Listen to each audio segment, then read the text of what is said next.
Hello everybody and welcome to another exciting episode of Magic Duels. Actually, I don't know if it'll be exciting, but hey. I had to just say something, right?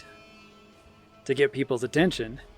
Today we're going to look at the vehicle deck, which can be quite fun. I find the vehicle mechanic to be very interesting. So real quick, we're going to look at the cards. Go ahead and skip this part if you want to see the games.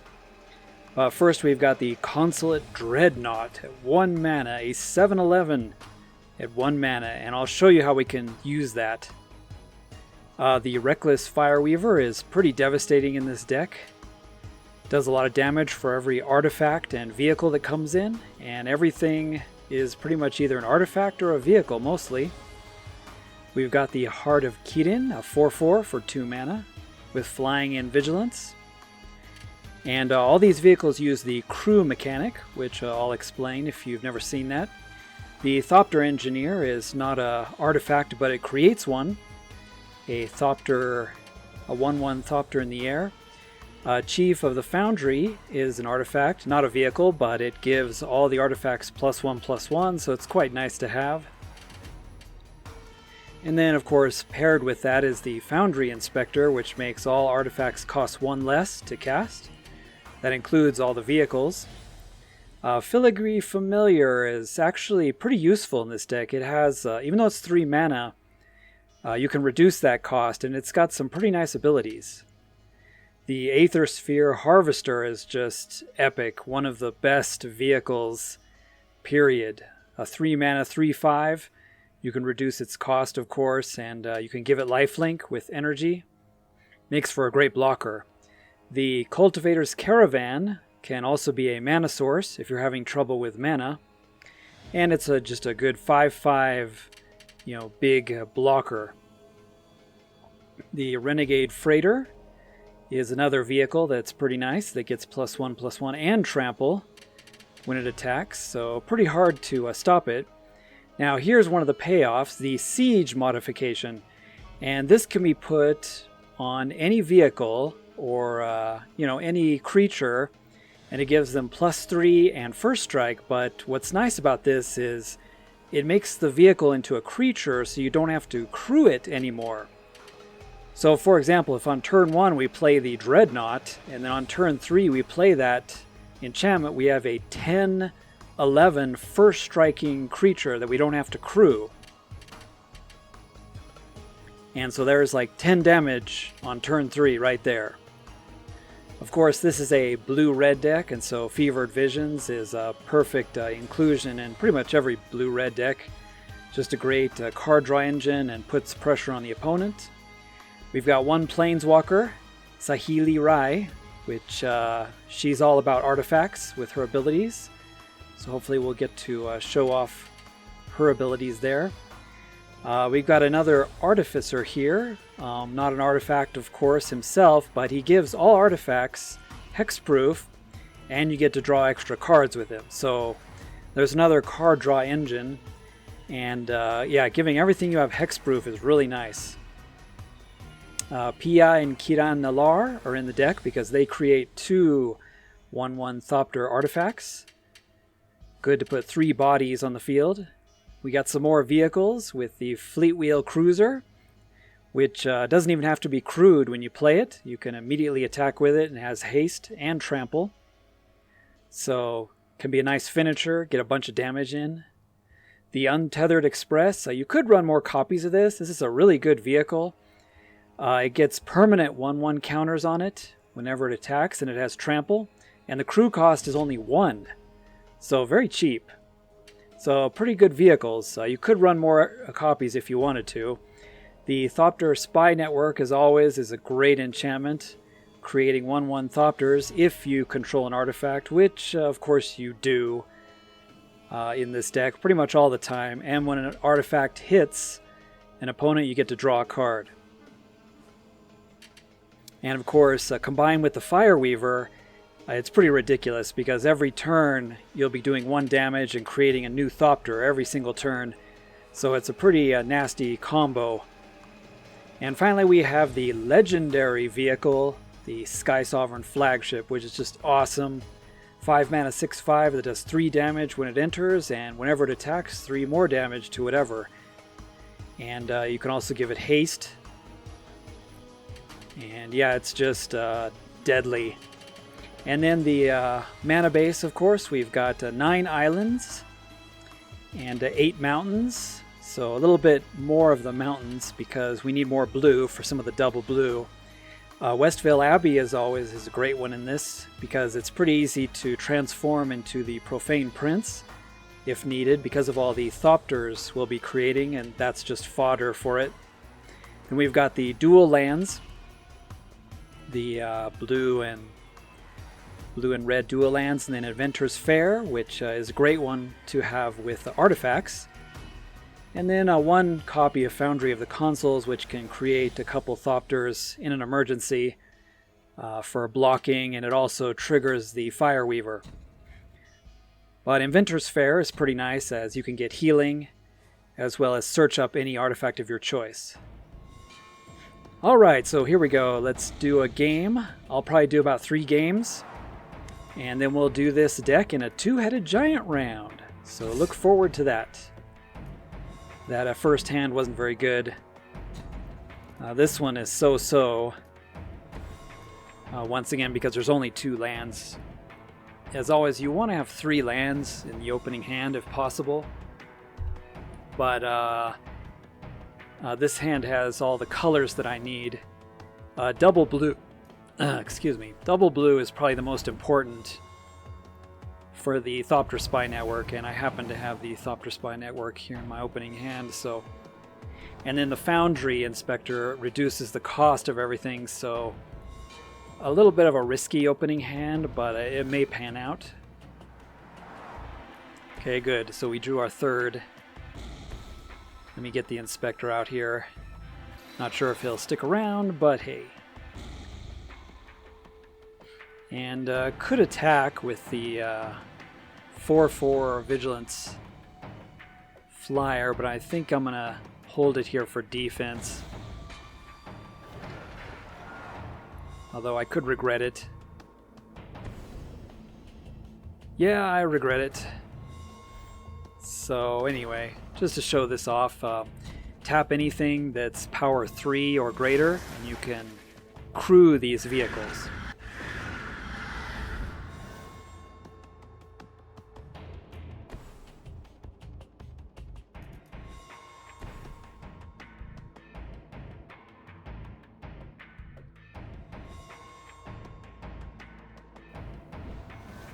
Okay, get the Thopter Spy Network out there. Since we're not under too much pressure, you want to get the Thopter Network going as quick as possible, as it's going to start making flying Thopters for us.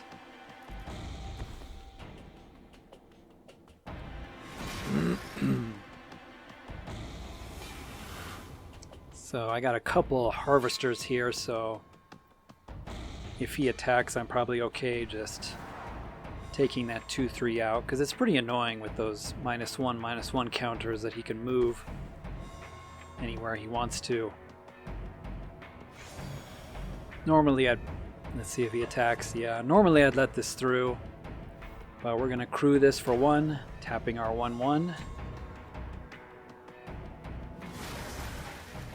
And I won't lose my creature, but yeah, it is going to get 2 -1/-1 counters on it. So we'll use some energy, give it lifelink. Gain 3, but I'll still have it available. And the opponent's going to make a zombie. And we'll make another Thopter. Man, if only my cost reduction was out there, I could easily double cast some of these vehicles and artifacts. But now they all have hexproof, so none of your artifacts can be targeted. And by doing damage with an artifact, I get to draw a card with the network. So yeah, this deck works pretty well. It's got decent card draw engines in various forms. You know, can produce a lot of tokens, and the vehicles are pretty powerful. So I have quite a bit of fun playing with the vehicles. So we get to draw an extra card here, and make a Thopter, and draw our card for the turn. So yeah, we're off to the races here. I mean, don't even really need Fevered Visions, but hey, more card draw. Can't be a bad thing, right? Hopefully I can get some more mana so I can double up on some of these other vehicles I want to get out there.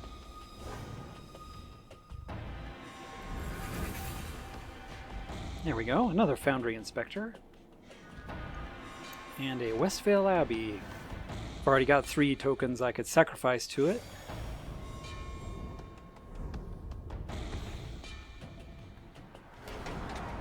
And our opponent's just gonna make another zombie. Fevered Visions is gonna make him draw a card and do 2 damage. We're gonna draw another card, make another Thopter, and draw another card. I'm gonna go ahead and get the Inventor's Fair going here. And then another Foundry Inspector to reduce the cost of all of our other artifacts. Let's get our second Harvester out there, create some more energy.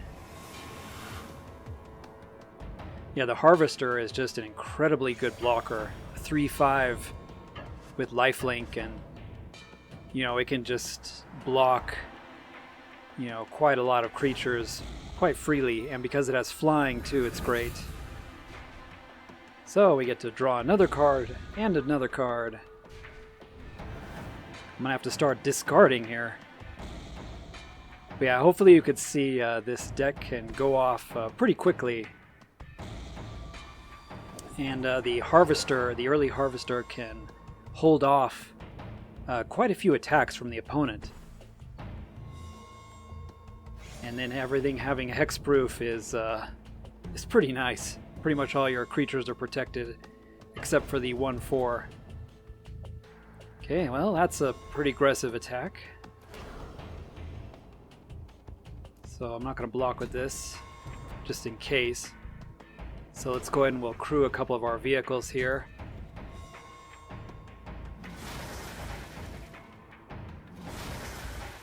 So you might have some buff cards or kill cards. We'll see. But yeah, I can easily kill these 2. And we'll take 2 damage, but we'll gain 3. So no loss, really. Yeah, that was an aggressive attack. A little too aggressive.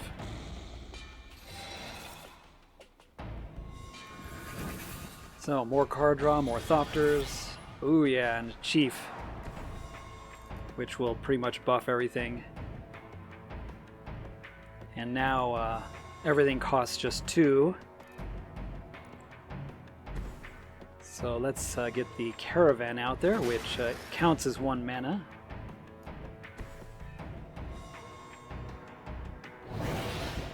And this will make another Thopter. And now everybody has haste.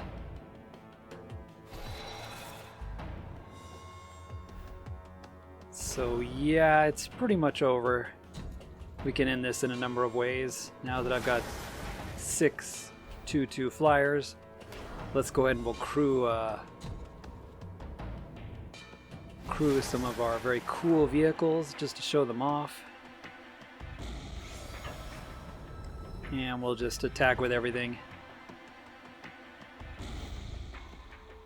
So sadly, even though I'm hitting with multiple Thopters, you could see here, and multiple artifacts, it only triggers the spy network only once per turn. But that's fine. And then, of course, I could give my Harvester lifelink, but yeah, doesn't really matter anymore. So a lot of ways we could have ended that. That was a fun one. On to the next. Okay, so didn't have any Fire Weavers showing up in that game. Hopefully I get to show them off at some point. This hand is a little meh. It's definitely meh to start with, but having Fevered Visions in the opening hand is quite nice because that gives you the card draw you need for anything you're missing.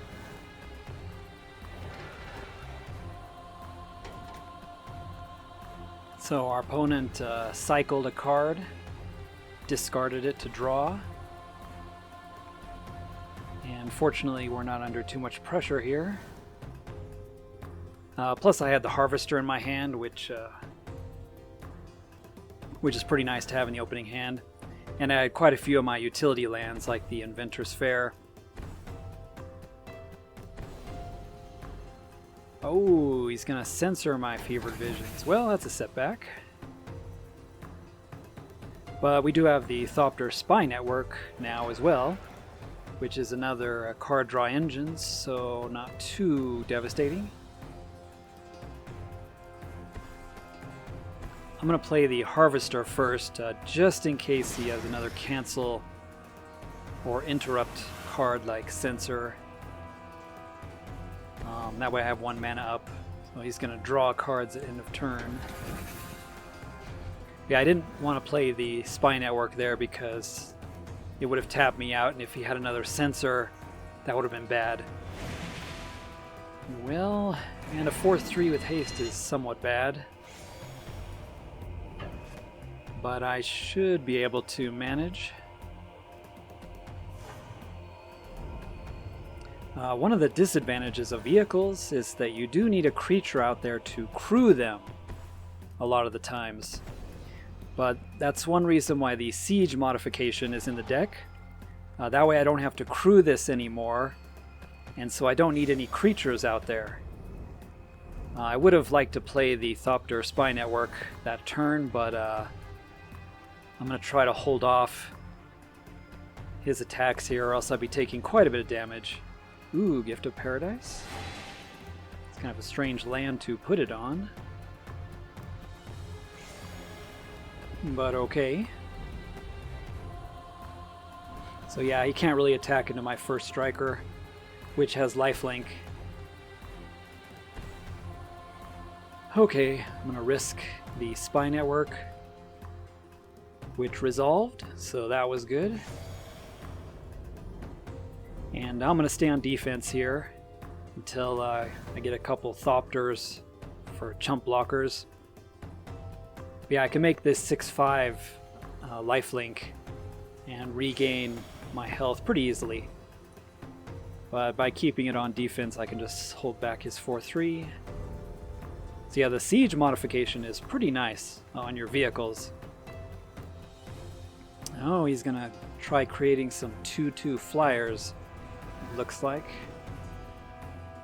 Well, we'll just create some of our own. Don't have a whole lot going on. I guess we can throw out the Cruiser, which has haste, so you don't even need to crew it when you first play it. And the Heart of Kirin. Probably go ahead and start getting aggressive here. Give this lifelink.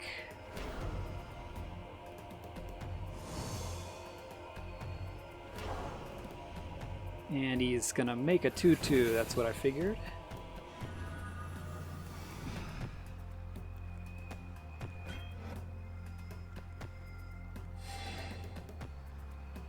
We gain 6. And a little bit of damage goes through, but hey, trading off wasn't really a bad deal for me.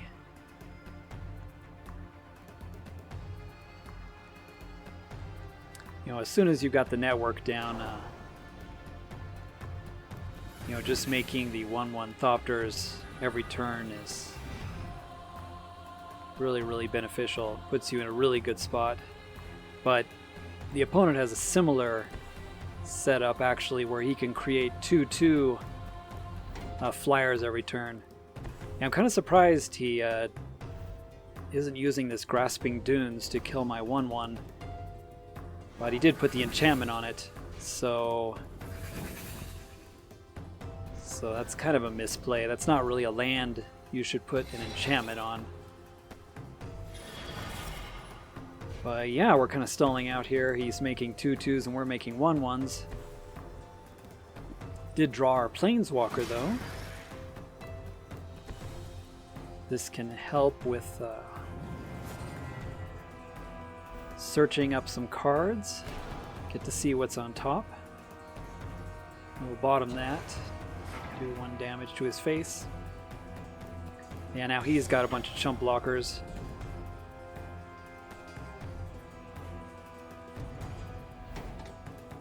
But I'll go ahead and gain some more life while I have the opportunity here. Fine if he wants to trade for one of those. He's probably just going to take it. Yeah, so that he can try to take out the Planeswalker. But yeah, with the blockers it's a little more difficult to get an artifact to connect with the opponent and then draw off of your Thopter Spy network. Ooh, that's a dangerous creature. That 5/3 with a shield on it. Oh, and a crocodile. Wow. And he's going to target the 5/3 with the -1/-1 counters, which will make it invalid. So that was a pretty sweet play by the opponent. And wow, he's going to go all out for Saheeli here. You can go ahead and chump a Protector for 1 turn. Yeah, that was a pretty nice play. Usually you had to put -1 counters on something, but by targeting his 5/3 flyer, it actually canceled the effect. Oh, and drew into our flagship, so yeah, that's pretty awesome. Let's see what's on top. A chief? Yeah, keep that. So sadly you can't kill the 5/3 with this, even though it does 3 damage, because by targeting it, it'll just trigger that shield, and he'll lose the shield but not the creature. So I'm gonna have to kill a 2/2, and of course the 5/4 I can't kill. But yeah, let's go ahead and I'll just keep the pressure up here. I want to get him low enough so that it forces him to keep blockers back. And I want to draw this chief.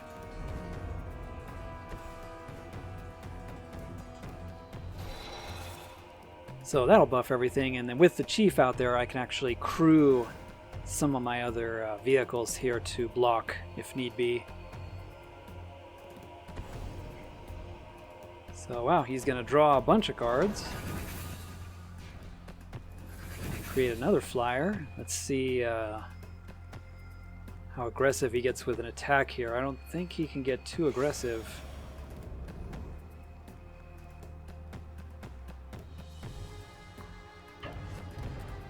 Yeah, that's pretty aggressive. So we're just going to use the flagship here, which is bigger than it looks. It's going to be a 7/6.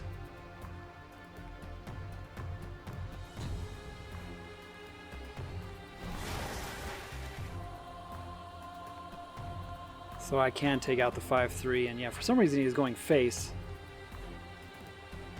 I get to keep the Planeswalker again, so that's pretty nice.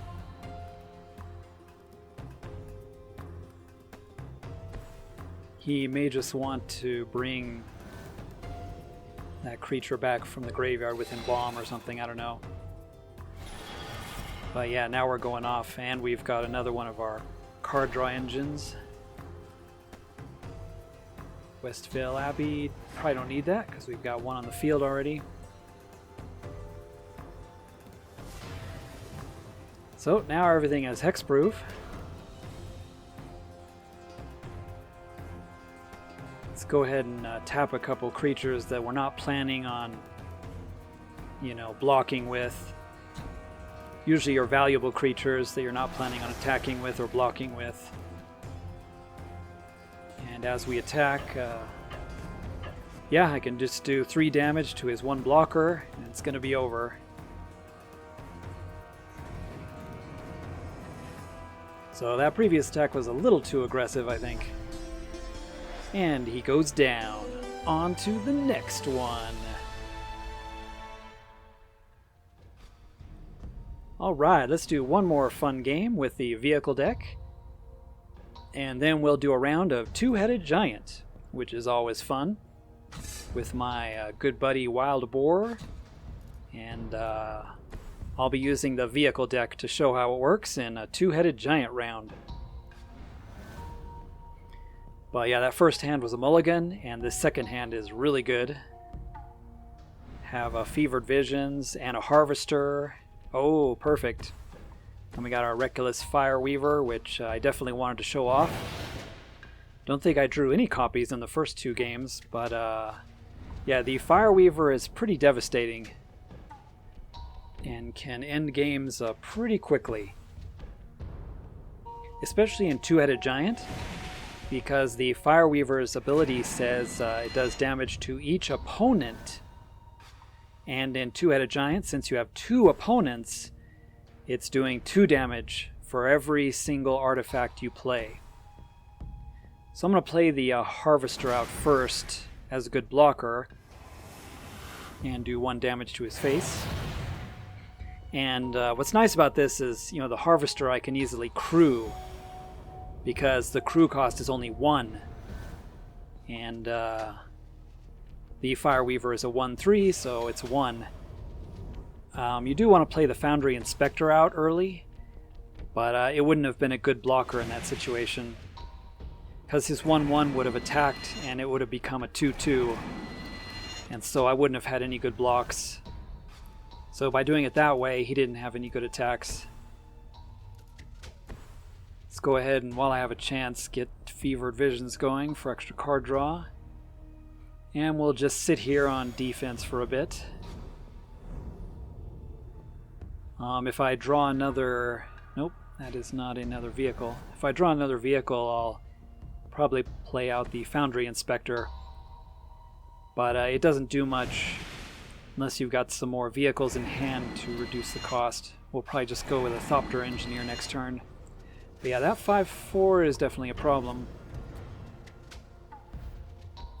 So let's go ahead and crew this, since the 1/3 doesn't have any good blocks at all. But as you can see, the Harvester often has a good block. I can soak up 4 damage and gain 3. Can't kill him, but hey. Still means I don't lose very much. Wow, we're just drawing all the Thopter Engineers here. Sadly, I don't have 6 mana to play 2 of them, but hey, we'll get a jump blocker here, do 1 damage to his face. And I guess we'll stay on defense here. Ooh, another Fireweaver, nice. If the network was out there, I probably would have attacked just to draw extra cards. So yeah, he's getting pretty aggressive here. But I'll just keep up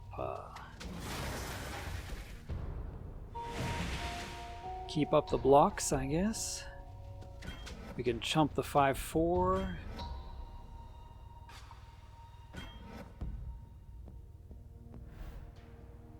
I could kill the 1/2, but yeah, it's not worth losing my my 1/3 over. So I'll just gain 3, take no damage, and just lose 1 of my Thopters, but I'll create another Thopter with this. I got Thopter Engineers for days.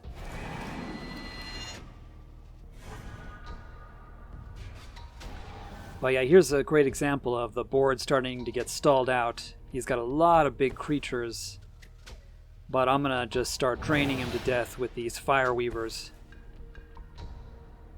And in Two-Headed Giant, this is even more ridiculous. because every single artifact is doing 2 damage.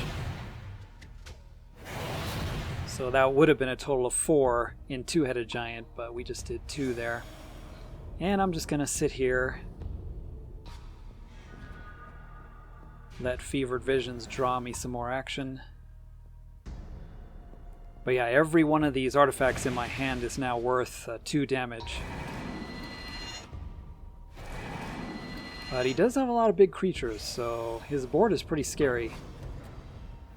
And yeah, he's really aggressive with his attacks. But this early Harvester has saved me a lot of damage. Okay, so keep blocking the 4/4, I think. Go ahead and throw one of these under the bus. The 1/3, and I guess we'll just take 3 damage. Sadly, I'm out of energy, so I can't give the Harvester lifelink. Hopefully I can draw another Harvester and get some more energy. So let's go ahead and play this. Make all our artifacts cheaper. 2 damage to his face.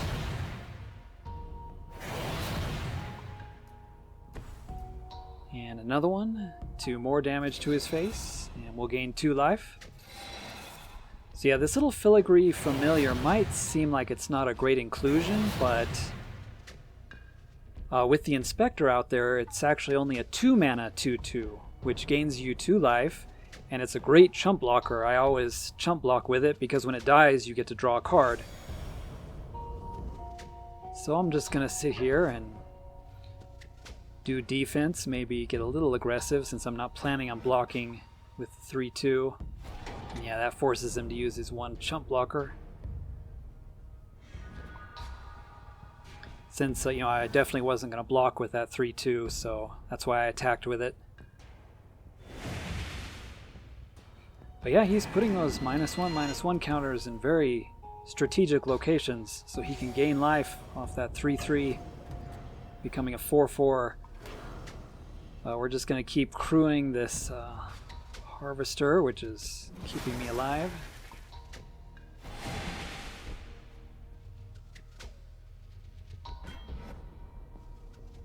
And we'll chump block 5/4. The 5/4s here and take 3 again. Want to keep the Fireweavers, that's for sure. And when my little Filigree dies, I get to draw a card. Hey!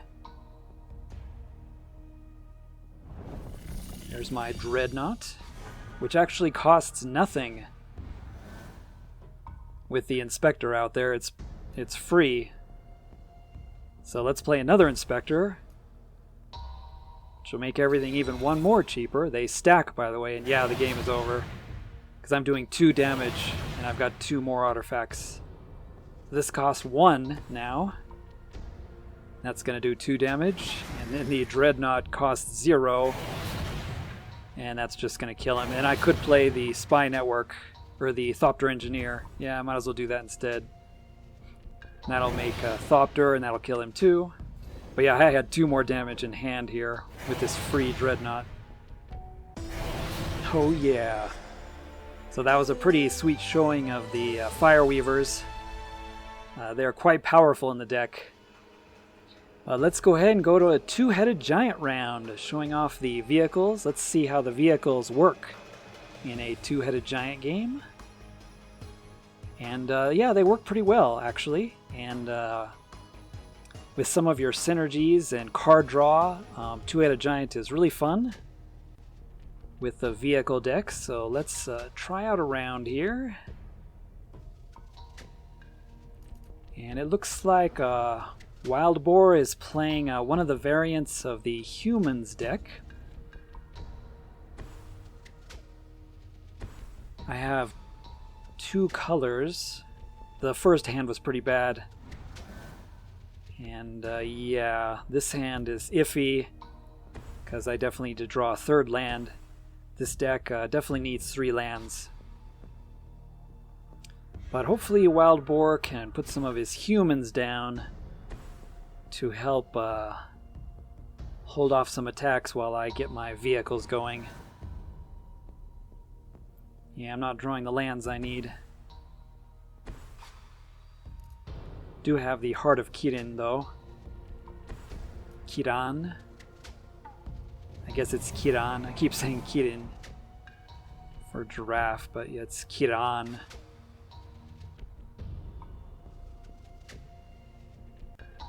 And Wild Boar has a nice instant sacrifice card in his hand, Celestial Flare.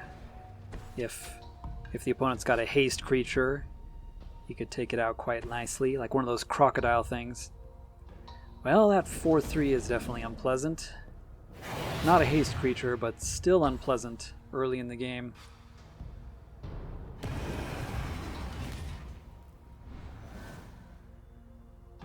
Oh good, okay, I drew my third land. I'm gonna go ahead and probably play the Caravan out here, since it's 1 extra mana. You know, just in case I don't draw a mana next turn, that way I'll have 4. And if I can get the Spy Network out, or say Pia, that'll give a bunch of blockers, because we're going to be taking some damage here. And no good blocks at the moment.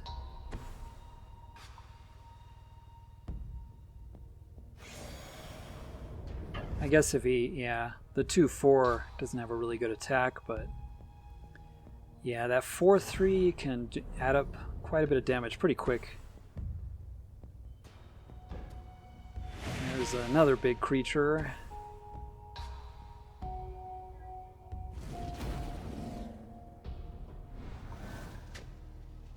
So yeah, we're facing down some decent number of opponents here.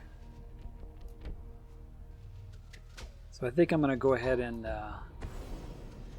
well, the Harvester would be nice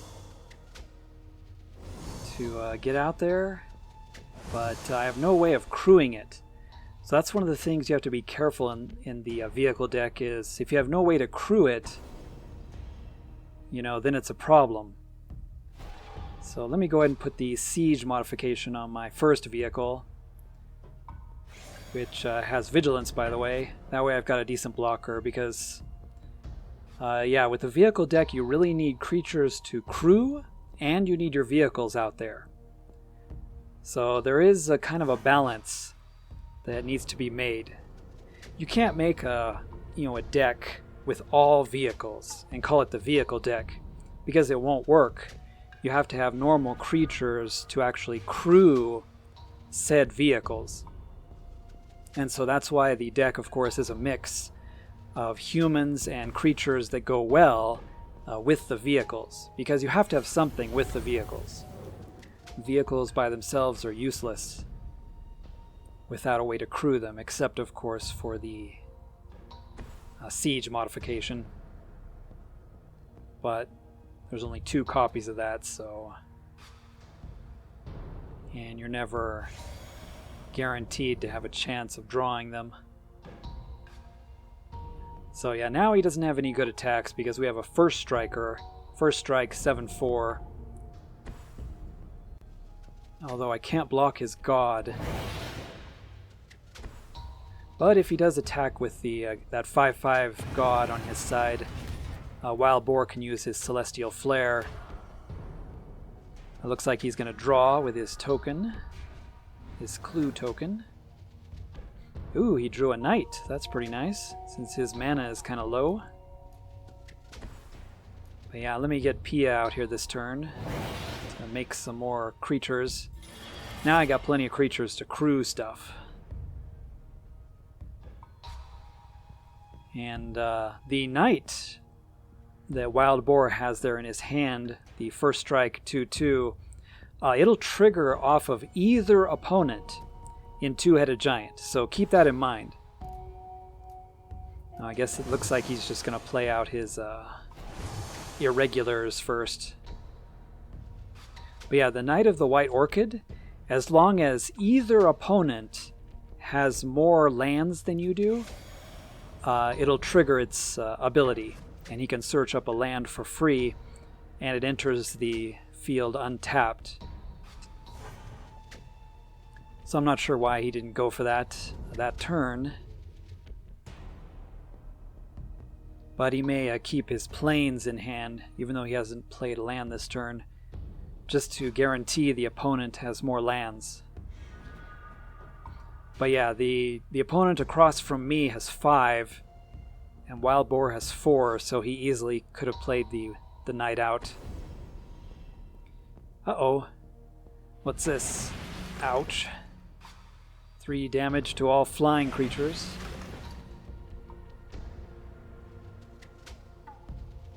So that hurt our side. I lost my 2 Thopters.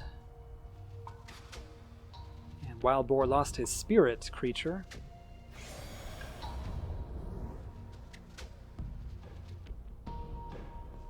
So he'll probably attack with his god, I'm assuming.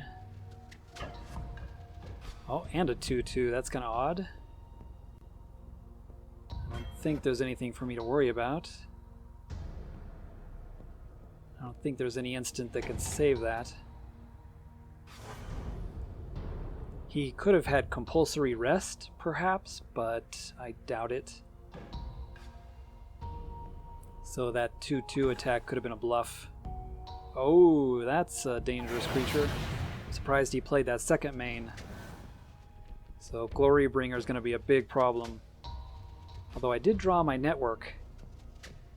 So I think here is Wild Boar's opportunity to play his knight to get a free extra mana. It's one of those creatures, human knights, that you want to play before you play your land. That way he can get a free land that's untapped and then play another one this turn.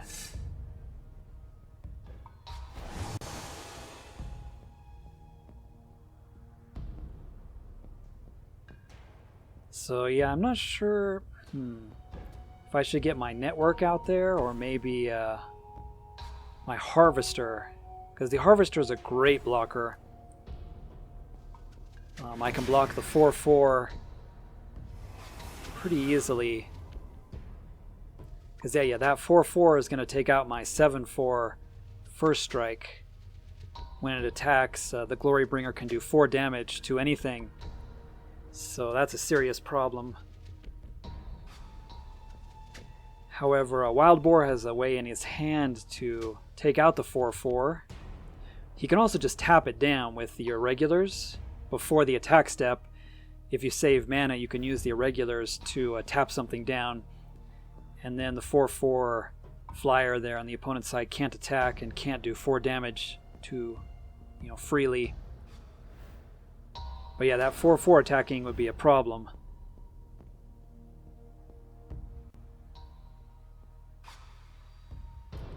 So he doesn't want to trigger the 4/3 now. You want to do it during the opponent's turn. But we're going to go ahead and attack and see if he decides to block with the 4/4, because that's his only flyer. But yeah, he's going to let it through.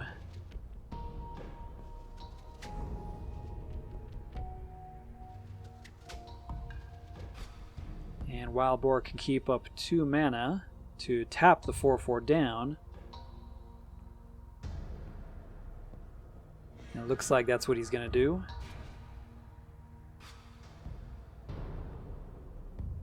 You could use the sacrifice card, but then the 4/4 still gets to do its damage. Uh-oh, what's this? So he's got to do the regulars now, because it's going to be 3 damage now to all ground creatures. Oh wow, he's going to buff a couple of his creatures. But at least we get to tap down the 4/4.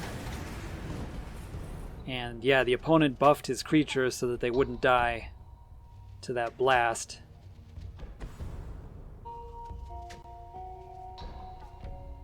But yeah, that was pretty painful. That killed all of Wild Boar's humans, which, the White Weenie deck has lots of small humans, so board wipes like that they're susceptible to.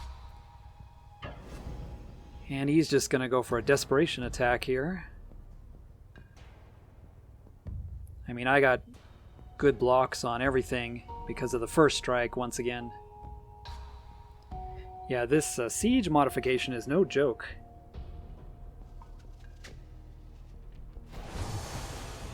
And Wildboar is deciding which opponent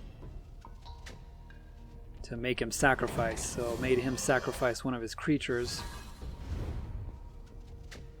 And I'll definitely take the 9/2 out with my first strike, so that means the trample is prevented as well. We still took a hefty chunk there. Yeah, that hurt.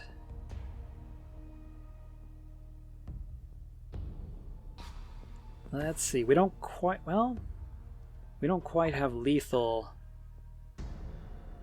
You know, I've got 7 damage in the air.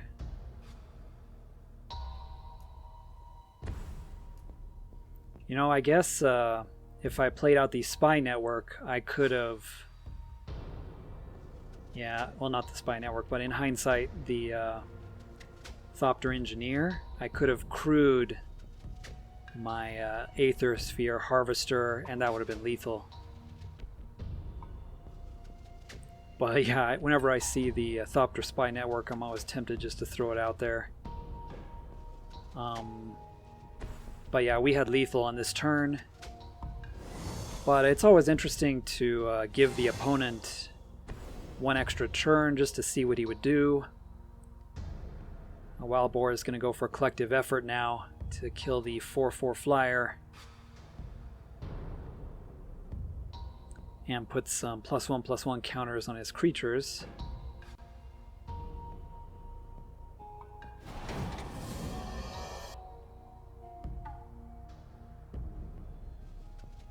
But yeah, if I played out the Thopter Engineer, we would have had lethal. But that's okay. The opponent will get one more turn here, and we'll see what he plays next turn. That was fairly close game. We took a huge hit there, down to 8 life. So it's not impossible that the opponent could present lethal here, if somehow he can take out my Vigilant Flyer.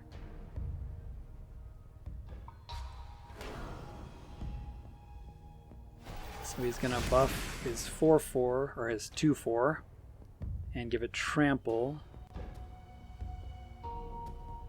So yeah, he has lethal on board. So our opponent has lethal, so we could have made a big mistake by not going for it last turn. But as long as he doesn't have a way to take out my flyer. So he's going to buff his creature even more. Trample doesn't matter with first strike, which is nice. So none of the trample damage will go through. But yeah, our opponent got pretty close to finishing us off.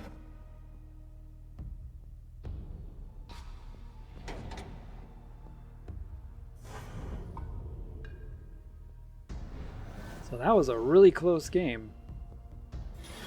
Now I'm finally starting to make Thopters. But yeah, I'm just going to go ahead and play out this Engineer now.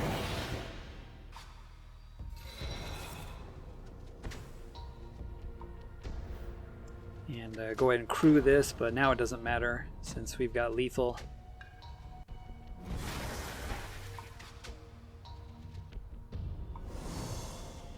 But yeah, we had lethal on the previous turn. But anyway, good game, opponent.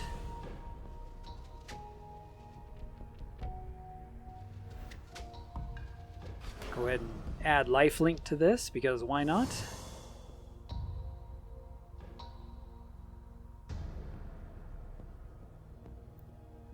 And we'll go ahead and attack here.